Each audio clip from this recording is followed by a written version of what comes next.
Welcome to my mini blog. तर आज बनवले होते मस्तपैकी स्प्रिंग पोटॅटो. मुलांना काहीतरी वेगळं खायचं असतं तर घरच्या घरी बनवले आहे स्प्रिंग पोटॅटो. तर पोटॅटो मी चिप्सरमधून चिप्सरने छान काढून घेतले. तर बघा माझ्याकडे स्प्रिंग नव्हतं तर हे होते टिफिनला स्टिक आलेले, त्यामध्ये मी स्टिक करून घेतले एक एक फोल्ड करून. तर घरचे खूप छान लागतात आणि क्रिस्पी पण झाले होते स्प्रिंग पोटॅटो. मी फर्स्ट टाईम केले होते, तुम्ही पण एकदा नक्की करा. तर बघा हे एक काडी घरीच होती, मी तर काहीच फेकत नाही, घरी सगळं ठेवून देते, ते कधीही कामात लागतं.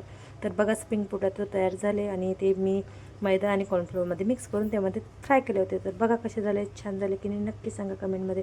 तर श्रीषा गेली प्लेट घेऊन, तर दुसरी प्लेट काढली मी राजवीसाठी. तर बघा राजवीलासुद्धा खूप आवडले होते.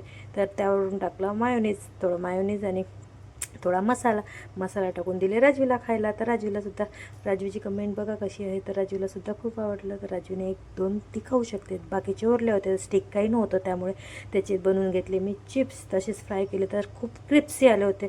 तर बघा ते क्रिप्सी दिसत आहे की नाही. तर हे स्प्रिंग पोटॅटोज आहेत, तर दाबून बघितलं कुरकुरीत झाले होते छान मस्तपैकी. तुम्हाला जर नक्की करायचे असेल तर एकदा नक्की ट्राय करून बघा. तर मायोनीजसोबत खायला खूप छान लागतात. चला तर बाय बाय. व्हिडिओ आवडल्यास लाईक करा, फॉलोचं बटन दाबलं असेल तर दाबा.